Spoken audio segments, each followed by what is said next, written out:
जितने भी गेस्ट आए हैं उसमें से सबसे कम एज इनकी है।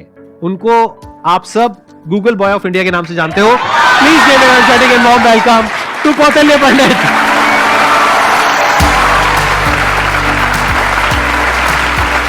अरे अरे प्लीज बैठो। आपकी एज कितनी है पहले तो ये बता दो। तो अभी करंटली आई एम 14। 14 ईयर्स जी। आपको पता है यहाँ पर जितने भी लोग आए हैं उसमें सबसे कम एज आपकी है अभी। लेकिन सर मतलब जितने भी लोगों से अब तक मैं मिला हूँ आपकी एज के, मतलब 40-50 साल के या 30 इयर्स के, आपके जितने भी शोज देखे हैं उनमें मेरे को तो सबसे कम उम्र के आप लगे हो। अरे ये बताइए मेरे को कि आपकी ये शुरुआत कैसे हुई। जब मैं 5 साल का था तो मुझे लिखना पढ़ना कुछ नहीं आता था। फिर ऐसे ही था कि मैंने 10-15 दिन में ही मतलब लिखना पढ़ना, like all the alphabets and everything, I learn them. तो उसके बाद गर्मियों की छुट्टियों की बात है तो मेरे पापा जी एक स्कूल रन करते हैं छोटा सा गांव में, तो वहां पर मैं पढ़ता था। कहाँ के रहने वाले हो आप? मैं करनाल। अच्छा जी। तो वहां पर एक जैसे हॉलिडे होमवर्क देते सबको एक जनरल कि आपको जो वर्ल्ड मैप होता है, एटलस होता है, अगर जिन जिन को अच्छा लगता है आप वो करके आना, आप मतलब उसे समझ के आना। तो फिर ये मेरे दादाजी ने कहा, फिर पापा जी ने कहा कि तो मैं भी कर सकता हूँ। तो पहले ही दिन मैंने देखा तो I got into it and I learned it. मैं उसमें सवाल पूछता गया और जितने भी मेरे कुछ भी मन में रहता तो वो सब आता गया एंड विद इन 20 डेज और something I got use to it. और मुझे बहुत ही अच्छा लगने लगा।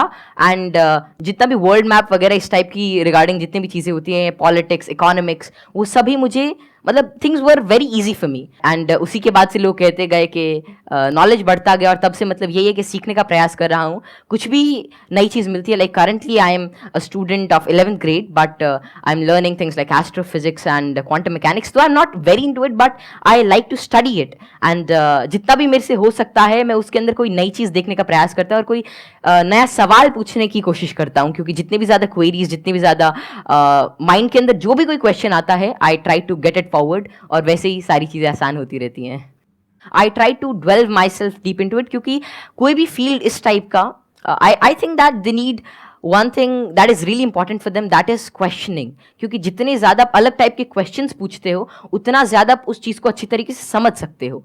तो वही है कि मैं अभी भी क्वेश्चंस नए ढूंढ रहा हूँ, जवाब उनके मिल ही जाएंगे। बस ये है कि जितने ज़्यादा और नए और अच्छे क्वेश्चंस मेरे पास आते गए और आते हैं उनसे मैं आगे बढ़ने का कोशिश कर रहा हूँ।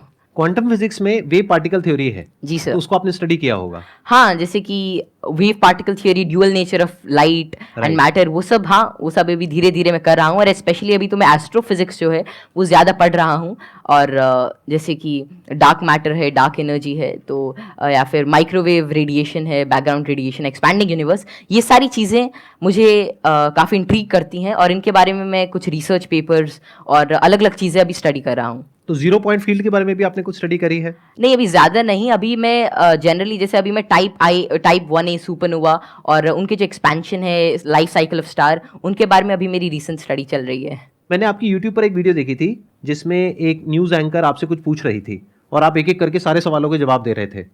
तो क्या अभी भी आप उस तरह से सवालों के जवाब दे सकते हैं? कोई भी आपसे कोई भी कैसा भी सवाल पूछेगा तो आप जवाब दे सकते हैं? क्योंकि ऐसा है कि नॉलेज तो एंडलेस है और सब कुछ तो कोई जान ही नहीं सकता। लेकिन ये है कि जितना ज़्यादा मतलब अपने सराउंडिंग्स को ऑब्जर्व करते हैं तो उतना ज़्यादा क्या है, जितना ज़्यादा नॉलेज ग्रहण करते रहते उतना आपका माइंड एक तरह की मैग्नेट की तरह बन जाता है। और उसके बाद कोई भी इंफॉर्मेशन, कोई भी चीज़ वो आपको आती रहती है। और ऐसा है कि बहुत सारी चीज़ें मेरे को नहीं भी पता होती और मैं उनको सीखता हूँ। अगर मानो कोई नई चीज़ मेरे को आज पता चलती है तो मैं उसे सीखूंगा और that would be like great for me. तो कोई भी चीज़ I always like to entertain and get new answers and new questions, क्योंकि उसी से ही एक नया फील्ड, एक नया पर्सपेक्टिव मेरे लिए ओपन हो जाता है। एक्सीलेंट जी। तो अब एक काम करते हैं, आप में से किसी के भी माइंड में कोई भी क्वेश्चन है किसी भी तरह का तो वो आप इनसे पूछिए। मैं ये जानना चाहता हूँ कि क्या हम यूनिवर्स को जान सकते हैं कि वो कितना बड़ा है, या हम अभी तक जान पाए हैं? जी।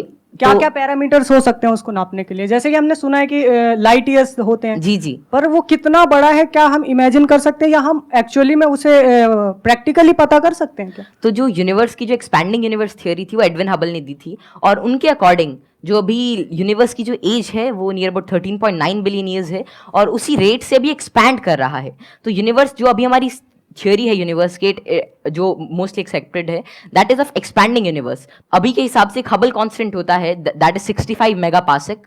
तो जो डिस्टेंस ऑफ यूनिवर्स है that is h times d, तो वही 13.9 बिलियन टाइम्स लाइट ईयर। तो इतना भी हमारा एक एस्टिमेशन है कि इतना यूनिवर्स हो सकता है। जैसे आपने इतनी सारी नॉलेज गेन कर रखी है, क्या आप भूलते नहीं है चीजों को, या भूलते हैं कब रिवाइज करते हैं? हम पढ़ते हैं तो हमें रिवाइज करना पड़ता है, अगले हफ्ते भूल जाते हैं, रिवाइज करने के बाद भी भूल जाते हैं। एक्चुअली ऐसे ही होता है ना? Yes sir. अगर आप किसी चीज को अच्छी तरीके से देख लेते हैं, उसे समझ जाते हैं, तो उसकी एक आउटलाइन आपके दिमाग में रहती है और फिर आपको उसे ज्यादा रिवाइज करने की जरूरत नहीं रहती।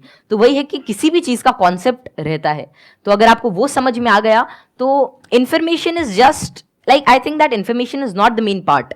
If you understand the thing properly, फिर आपको वो सारी चीजें आसानी से याद रहती है, आपको कोई उसके लिए एक्स्ट्रा एफर्ट्स नहीं करने पड़ते। सर पूछ रहे थे, बोल रहे थे ना कि मैं मैटर के बारे में स्टडी कर रहा हूँ, तो मैं ये जानना चाह रहा था कि जो इलेक्ट्रॉन प्रोटॉन है इनका मतलब सबसे पहले किसने बताया था इनके बारे में? तो इलेक्ट्रॉन की जो डिस्कवरी थी, तो यार 9th क्लास की एनसीईआरटी में मिल जाता है। तो जो इलेक्ट्रॉन की डिस्कवरी थी वो जे थॉमसन ने करी थी, और प्रोटॉन जो मिला था वो रदरफोर्ड के एक्सपेरिमेंट से हमने डिड्यूस किया था। और चैडविक ने, मतलब जेम्स चैडविक ने जो बेरिलियम की, मतलब जो रेडियो एक्टिव सोर्स से डीके को स्टडी किया था, उससे न्यूट्रॉन के बारे में पता चला था। ये तो बहुत बेसिक क्वेश्चन है भैया, कुछ अच्छा पूछो। थोड़े अच्छे क्वेश्चन पूछो, क्या पूछ रहे हो आप लोग यार? टोटली। मुझे आपसे एक क्वेश्चन है कि आप जितने सेलिब्रिटी से मिलते हो, तो आप इतने जो मिलने से पहले जो बात करने का जो होता है नर्वसनेस, इसको कैसे दूर करें? आप जैसे संदीप सर से बात कर रहे हो और बड़े बड़े आप सेलिब्रिटी से मिले हो, तो आप किस तरह से इतना एक्सपीरियंसली आप बात कर लेते हो किसी से? देखिए, जैसे आज मैं यही सोच के आया था कि मैं संदीप सर से मिलूंगा और उनसे बहुत कुछ सीखने को मिलेगा। तो ऐसा तो है नहीं कि संदीप सर आएंगे और मेरे से पूछेंगे चल ये बता, और फटाफट अगर कुछ गलत बताया तो एक थप्पड़ मारेंगे, ऐसा तो होगा नहीं ना। मतलब प्यार से बात करेंगे और अपना आशीर्वाद देंगे, कुछ अच्छा नई चीज शेयर करेंगे। तो वही है कि आप मतलब एक फ्री एंड पे रहें, और जहां पर भी आप मतलब अपने से आप सच जो है वो एक्सपेक्ट करें कि अगर मैं कहीं से सच बोल रहा हूँ तो थिंग्स वुड गेट ईजी, और make it easy in your brain. और हर जगह से अगर आप कुछ अच्छा सीख करने की कोशिश करते हैं, ट्रुथफुल रहते हैं, तो आप में nervousness is just a state of mind, और ये बस चला जाता है, जस्ट मिराज। तो बस संदीप सर हैं आज, है आज इनसे बहुत कुछ सीखने को मिलेगा, आप सभी से आज कुछ बहुत कुछ सीखने को मिलेगा। तो आप ऐसा कुछ एक अपना परसेप्शन रखिए और फिर सारी चीजें आपके लिए आसान हो जाएंगी। मेरा ये क्वेश्चन है कि जैसे चंद्र ग्रहण लगता है, सूर्य ग्रहण लगता है, तो उसका कैसे पता लगता है कि वो कब लगेगा और किस टाइम में लगेगा, या कितना, उसका कैसे पता लगता है? ये तो पता है कि वो क्यों लगता है, बट इसका कैसे पता लगता है कि अब लगेगा, या कैसे, उसका क्या होता है? तो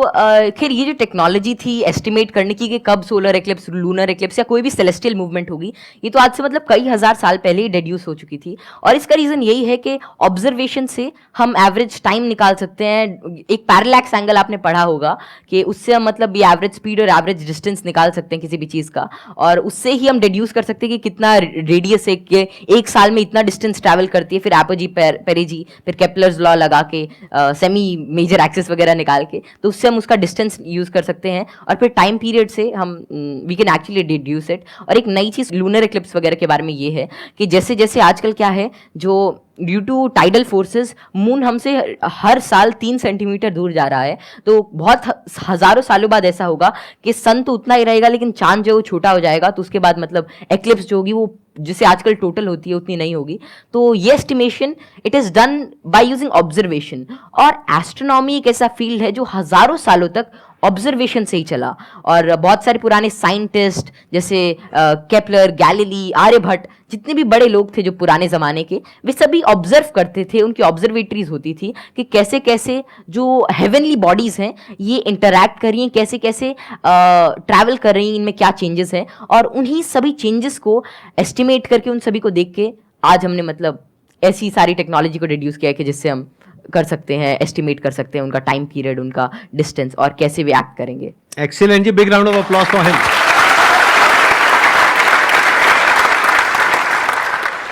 मैं ये पूछना चाहूँगा, जैसे यहाँ पर बैकग्राउंड हमारा होता है तो लोग कहते हैं कि इंटेलिजेंस जेनेटिक होता है, काफ़ी मतलब कि उसको बढ़ाने में बहुत ज़्यादा नहीं हम लोग कर सकते हैं।